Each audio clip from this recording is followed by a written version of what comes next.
राजेशी काय करते? उभं हं? काय काय आता करते? पाऊस आलता, कपडे आत टाकली, आता पाऊस गेला, परत कपडे उन्हात टाकते. एवढंच काम आहे दिवसभर. फक्त 4च कपडे? मग टाकते ना अजून 4च कपडे, काय 4च कपडे, पण काम एवढंच चाललंय माझं. होय.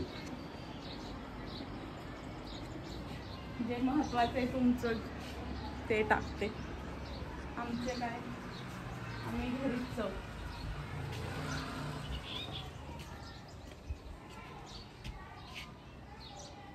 कळलं? आता काय म्हणलं तुला भारी दिसते, जरा कॅमेरामध्ये घ्यावं तुला. होय मी भारीच दिसते त्यात काय. होय. वैताग आलाय मला तर ह्या का उन्हाने, कपड्यानी, पावसाने, तुम्ही सगळ्यांनी. मी पण आहे का त्यात? मग काय वैताग वाढी नसते.